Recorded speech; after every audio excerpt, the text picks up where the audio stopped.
Fala aí pessoal, tudo bem? Estamos de volta para mais uma aula de Química Orgânica, onde a gente vai enfocar os procedimentos experimentais utilizados no laboratório de orgânica, né? Hoje nós vamos falar da última aula de cromatografia, vai ser a cromatografia em coluna. Então, vamos lá. A cromatografia é uma técnica de separação de substâncias que se baseia na diferença de afinidade dos componentes de uma amostra entre duas fases que têm contato íntimo e características opostas, a fase estacionária e a fase móvel.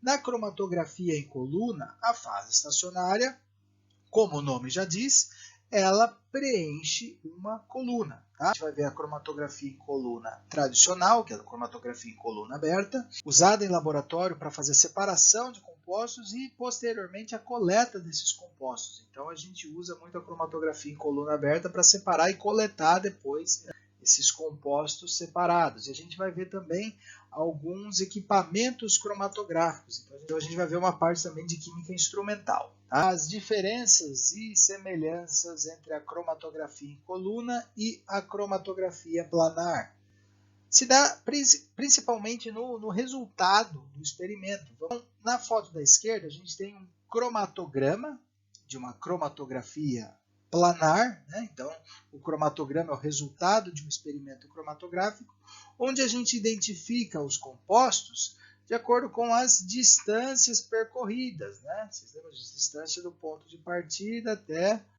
a manchinha que a gente tem na plaquinha, aqui até aqui. E aqui do lado direito, a gente tem um cromatograma de um experimento de cromatografia em coluna. Então, em vez de distância percorrida, agora a gente tem tempo. Por quê? Porque os compostos eles entram na coluna, se separam, mas depois eles saem. Então, em vez da gente identificar um composto pela distância que ele percorre, agora a gente passa a identificar os compostos pelo tempo com que eles passam retidos. Então, cada pico desses no cromatograma representa uma substância. Tá? Cada um desses picos tem o seu tempo de retenção específico. É através do tempo de retenção que a gente identifica as substâncias. Tá?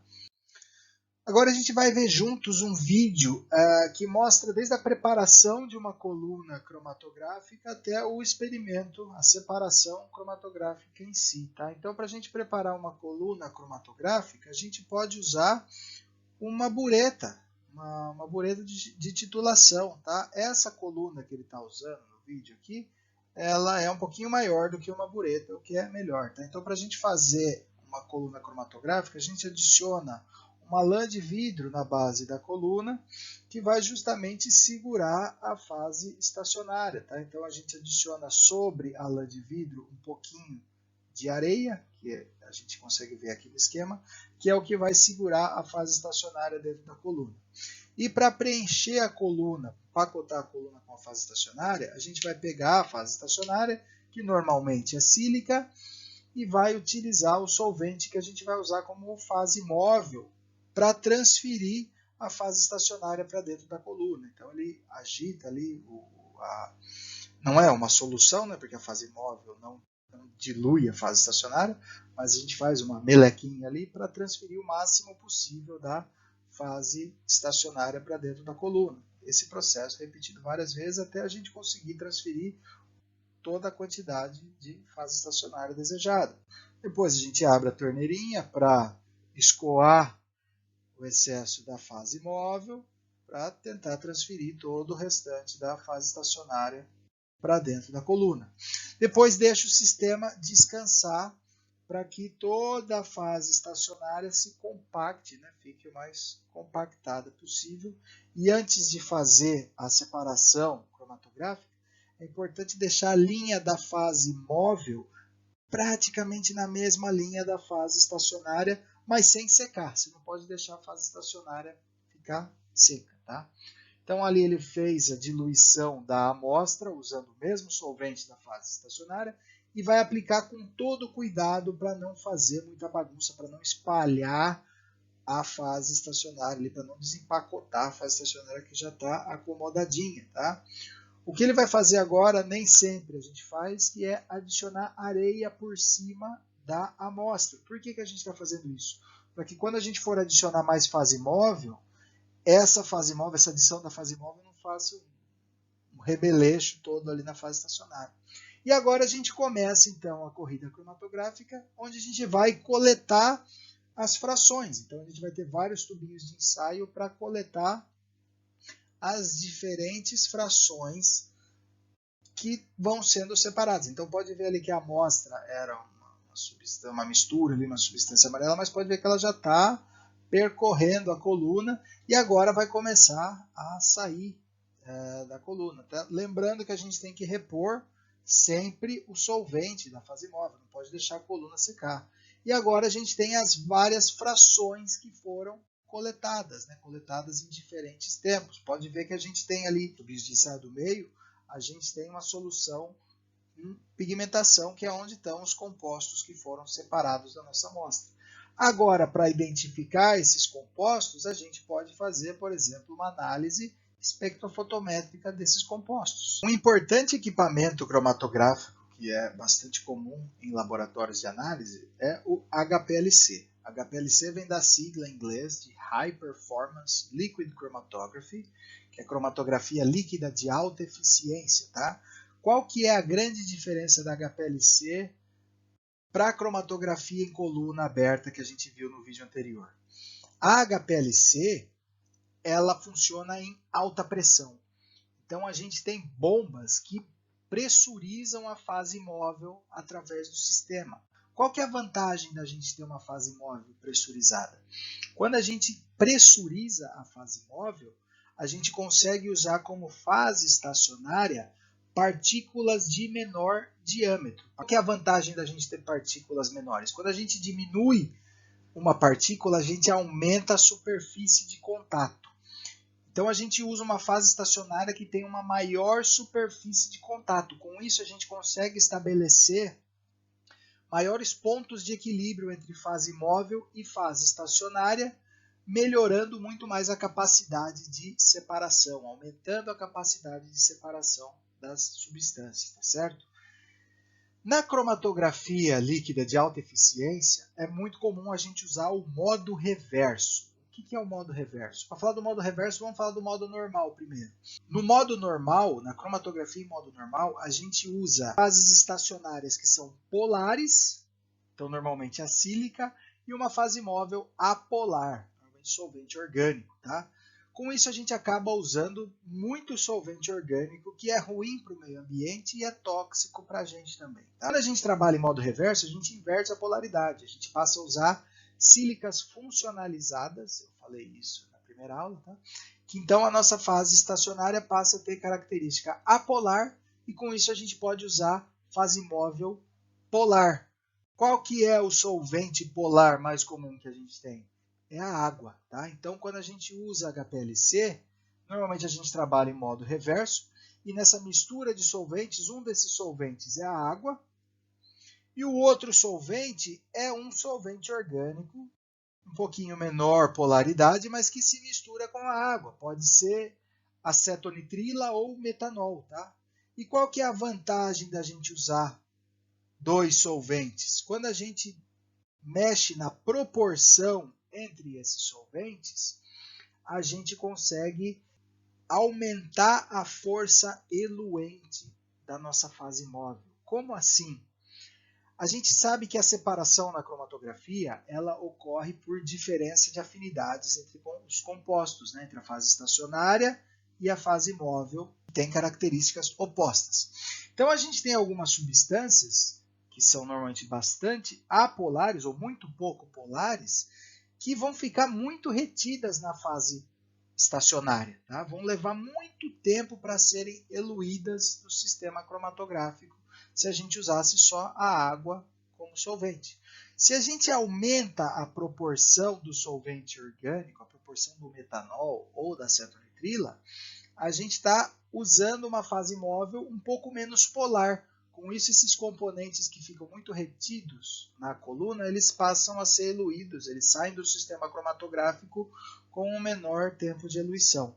Então, um dos trunfos da cromatografia líquida de alta eficiência, do HPLC, é a gente usar esses dois solventes e a gente consegue alterar a proporção desses solventes. Tá? Então, a gente pode fazer análises cromatográficas no que a gente chama de modo isocrático, onde a gente seleciona uma proporção entre os solventes e usa essa proporção ao longo de toda a corrida cromatográfica. Então vai ser 50% de água, 50% de metanol ao longo de toda a separação. Ou a gente pode trabalhar também em modo gradiente, onde a gente altera a proporção desses solventes ao longo da análise cromatográfica. A gente vai ver isso com maiores detalhes mais para frente. Mas vamos voltar aqui aos componentes do nosso cromatógrafo. Então, no número 1 ali a gente tem o reservatório de solvente, que fica aqui no nosso sistema, nosso cromatógrafo de verdade, né? No número 2 a gente tem as bombas, que ficam aqui, tá? O número 3 é o misturador, que vai misturar os solventes 1 e 2 ali. O número 4 é o injetor, é o sistema através do qual a gente introduz a nossa amostra dentro do sistema cromatográfico. Lembrem-se que no HPLC a fase móvel está sob pressão. Então a gente não consegue simplesmente abrir o sistema e colocar a amostra como a gente fez no vídeo anterior. Não, a gente tem que ter um dispositivo para introduzir a amostra dentro desse sistema pressurizado, né? Então depois do injetor, que fica ali no número 4, a gente tem a coluna. Reparem que na coluna a gente tem aqui uma pré-coluna e a coluna de verdade. A pré-coluna, também chamada de coluna de sacrifício, ela é feita justamente para proteger a coluna de cromatografia, né? Porque essas colunas de HPLC elas costumam ser caras, tá? Então a gente tem que usar essa pré-coluna que vai reter alguma partícula, alguma coisa, caso a sua amostra não tenha sido propriamente preparada, tá?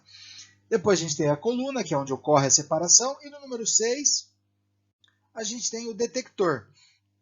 O detector é que vai fazer o monitoramento. Na foto aqui onde a gente tem o cromatógrafo de verdade, a coluna está aqui dentro desse módulo aqui, que é um forno. É normal a gente usar forno para estabilizar a temperatura da coluna, porque a temperatura ela afeta o equilíbrio entre as substâncias e a fase móvel e a fase estacionária. Tá? Então, vamos ver, em vez de a gente ver uma figura estática, vamos ver um esquema de um cromatógrafo funcionando, fazendo uma separação. Então, vamos ver um vídeo mostrando uma separação cromatográfica em HPLC. A gente tem os reservatórios de solvente, as bombas, a coluna que fica dentro do forno, como eu comentei lá atrás, e nessa caixinha aqui embaixo a gente tem o que a gente chama de autosampler, que é um autoinjetor. A gente pode colocar várias amostras e o sistema ele vai injetar as amostras automaticamente. Mas normalmente a gente pode fazer injeção manual também. E daqui a pouco eu vou mostrar uma foto de um injetor manual. E ali o detector que monitora tudo que sai da sua coluna. Tá? Então nós temos o reservatório de solventes e as bombas. Nós trabalhamos com duas bombas, porque, como eu falei, a gente pode alterar a proporção entre os solventes na fase móvel. Então, a gente tem a foto de uma bomba. Normalmente, a gente tem uma bomba dessa para cada solvente. Tá? E a gente pode trabalhar em modo, como eu falei, modo isocrático, que mantém constante a proporção entre os solventes da fase móvel. E a gente pode trabalhar também em modo gradiente. Então, aqui a gente está mostrando o modo isocrático, onde a gente trabalha com 70% do solvente A e 30% do solvente B, e a diluição em modo gradiente, onde a gente altera a proporção desses dois solventes ao longo da corrida cromatográfica. Eu vou explicar um pouquinho mais para frente melhor qual que é a vantagem desses sistemas. Tá? Então aqui nós temos o injetor, que é o dispositivo que vai introduzir a amostra. Então a gente introduz a amostra usando seringas. Essa é uma foto do injetor, pode ver que ele tem uma posição de load e de inject. Esses são os loops. Quando a gente injeta uma amostra, a gente coloca dentro do injetor, a amostra ela vai preencher o loop, tá? Que é o que vai determinar a quantidade de amostra que a gente insere no sistema. Enquanto isso, a fase móvel está indo para a coluna. Quando a gente gira o botãozinho, a fase móvel passa por dentro do loop e arrasta a amostra que vai para dentro da coluna, onde vai ocorrer a separação cromatográfica. Tá? Então, na coluna ocorre a mágica, tá? Aí onde vai ocorrer a separação dos compostos. Então, lembrando que a gente tem uma separação baseada em afinidade, as moléculas verdes elas têm mais afinidade pela fase móvel, estão saindo primeiro, e as laranjinhas, que estão mais retidas, têm mais afinidade pela fase estacionária. Aqui a gente tem algumas fotos de coluna, no destaque a pré-coluna, que é o que protege a coluna, como eu falei lá atrás. Pensando na sílica funcionalizada, que é a C18, a gente tem uma fase estacionária apolar e uma fase móvel polar, né? Então, as partículas que saem primeiro têm mais afinidade pela fase móvel, portanto, são mais polares. As que ficam mais retidas têm mais afinidade pela fase estacionária, portanto, são menos polares, tá certo? Feita a separação, essas amostras vão para as substâncias, então passam para o detector que monitora tudo que sai da coluna, tá? Então, esse é um monitor de UV-Vis, que a gente fala, ele emite luz na região do ultravioleta e do visível, e com isso as substâncias da nossa amostra elas absorvem radiação, absorvem luz. Então a gente consegue escolher o comprimento de onda, a cor da luz que as substâncias da nossa amostra vão absorver. Então, quando passa por dentro da célula, ali as substâncias absorvem luz, o que emite um sinal que vai para o computador e que vai ser traduzido na forma de um pico. Então, a gente tem para cada pico uma substância diferente que vai ser identificada de acordo com o tempo de retenção. Tá? E agora, quando a gente fala nesses dispositivos, nesses equipamentos de cromatografia, além da gente fazer uma análise qualitativa, o que é uma análise qualitativa? É dizer o que a gente tem na nossa amostra. Então, a gente faz uma análise qualitativa através do tempo de retenção. Então, olha lá, o pico em 6 minutos ali é uma determinada substância, o pico ali em 13 minutos é uma outra substância e o pico de 21 minutos é uma outra substância. Só que além da análise qualitativa, em cromatografia, em HPLC, a gente consegue fazer uma análise quantitativa, que é dizer o quanto que tem de cada substância, porque a área desse pico ela vai ser proporcional à concentração dessa substância. A área desse pico aqui vai ser proporcional à concentração dessa substância. E a área desse outro pico aqui vai ser proporcional à concentração da substância. Então, além de identificar os componentes de uma amostra, a gente consegue quantificar esses componentes, tá certo? E vamos ver aqui um comparativo entre um cromatograma feito em modo isocrático e em modo gradiente. Então, em modo isocrático é quando a gente mantém constante a proporção dos solventes na fase móvel. Lembra? Então, esse primeiro cromatograma aqui está em modo isocrático. Tá? Essa linha tracejada aqui embaixo, ela representa a porcentagem do solvente orgânico na fase móvel, a porcentagem do metanol. Tá? Reparem que essa separação ela não está muito legal. Por quê? A gente tem sobreposição dos picos. O ideal é que a gente consiga identificar onde um pico começa, onde um pico termina. Tá? Então aqui, olha só, a gente passa a ter uma sobreposição desse pico B com esse pico C, o pico A e esse volume morto, aqui, esse pico grande que representa o volume morto, também estão meio encavalados, não tá uma separação legal.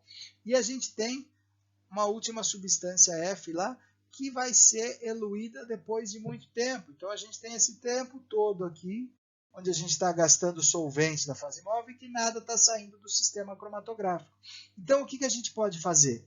A gente pode fazer uma separação cromatográfica usando uma eluição em gradiente, ou seja, a gente altera a quantidade, a gente altera a proporção entre os solventes ao longo da corrida. Então, nessa primeira corrida aqui, a proporção, a quantidade do solvente orgânico é sempre constante, aqui por volta de 20%, vamos dizer assim.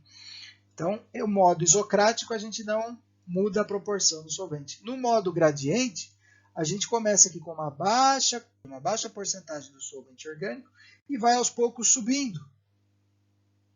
Tá? Com isso, o que acontece? Quando a gente aumenta a proporção do solvente orgânico na fase móvel, a gente aumenta a força eluente da fase móvel. Com isso, a gente faz com que aquele pico que fica bastante retido lá no modo isocrático, ele sai aqui com um tempo de retenção muito menor. Tá? E a gente consegue também, iniciando a separação com uma porcentagem menor do solvente orgânico, a gente consegue separar os picos B e C que ficam aqui meio encavalados no começo, tá?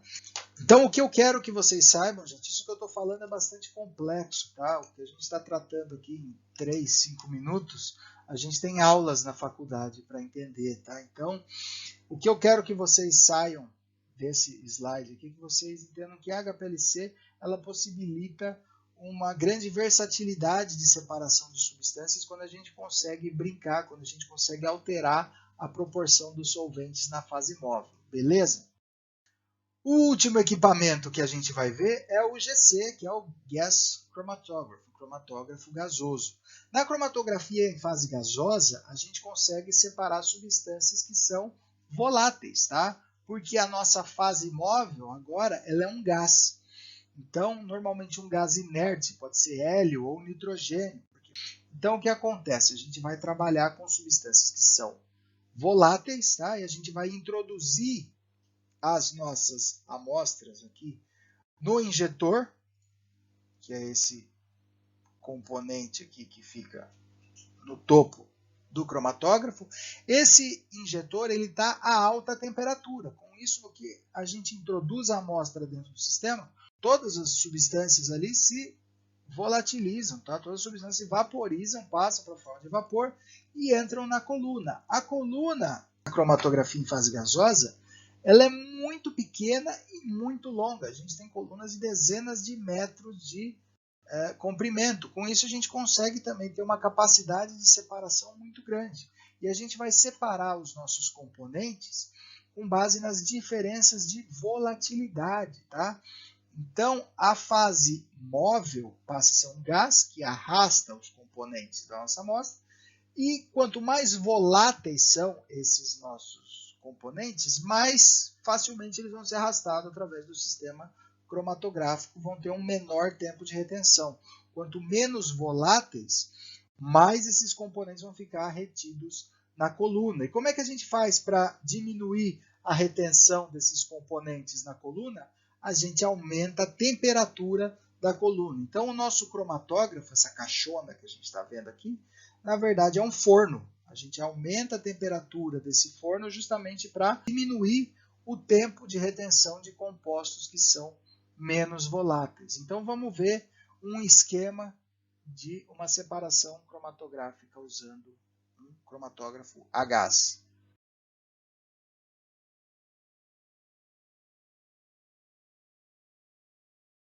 A gente prepara a nossa amostra. A nossa amostra a gente prepara normalmente utilizando um padrão interno. Eu não vou entrar em maiores detalhes de como é que funciona um padrão interno, mas o padrão interno ele é usado justamente como um comparativo para a gente poder fazer análises quantitativas na cromatografia gasosa. Tá?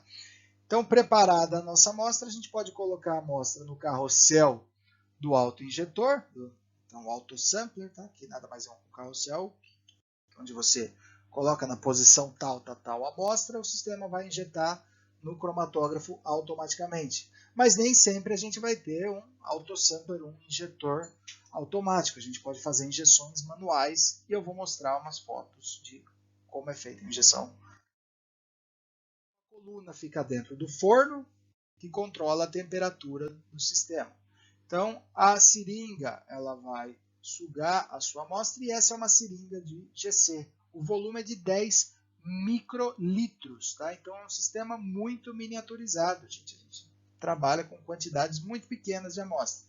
A gente coloca a amostra dentro do injetor, o injetor, como eu falei, ele está em alta temperatura, toda a nossa amostra ela é vaporizada e vai para a coluna. Então, na coluna, que fica dentro de um forno, a coluna é essa serpentina de parece cobre, mas na verdade não é cobre. Tá?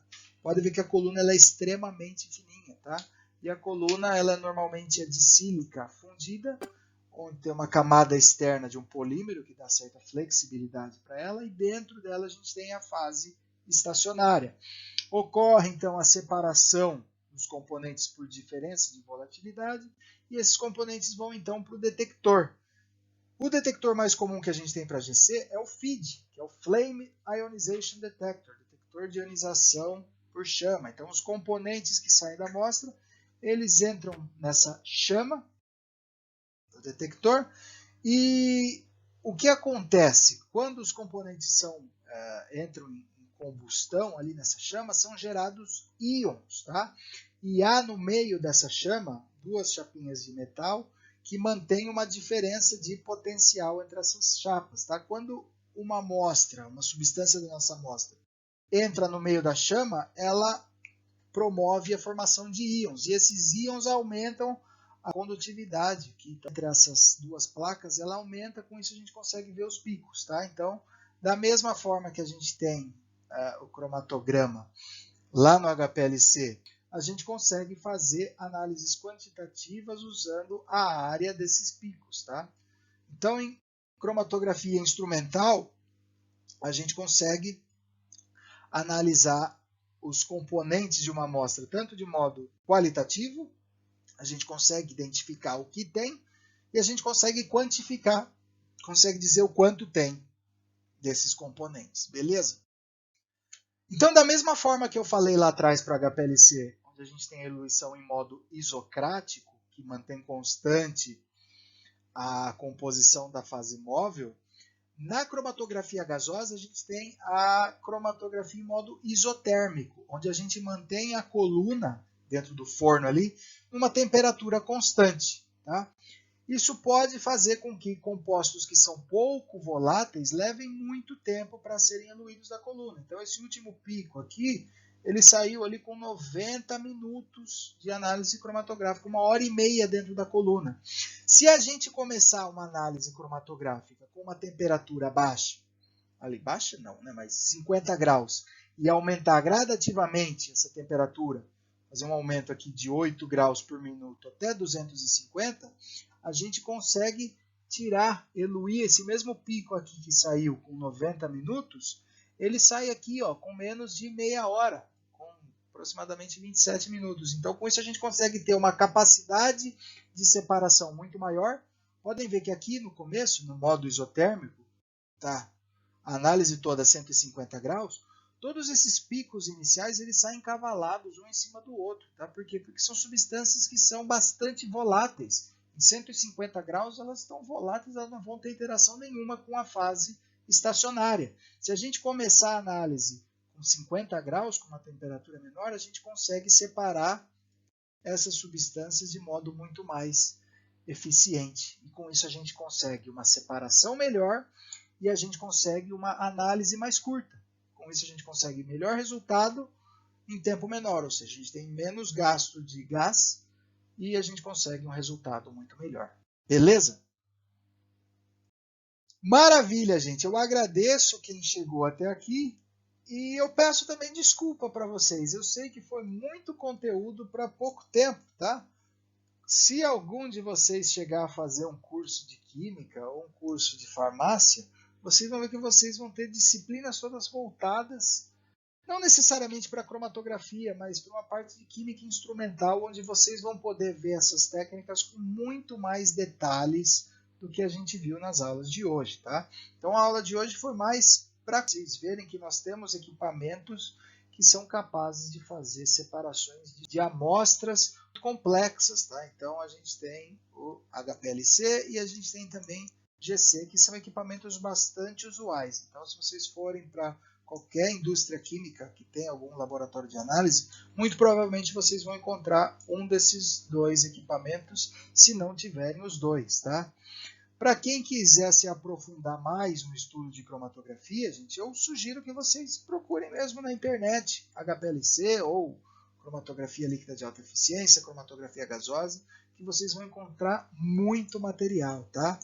Quem quiser se aprofundar nos livros, nós temos o Fundamento de Cromatografia, da Carol Collins. Nós temos também alguns livros de análise instrumental. Então, entrem na Biblioteca Pearson e procurem por Química Instrumental. Vocês vão encontrar bastante coisa, beleza?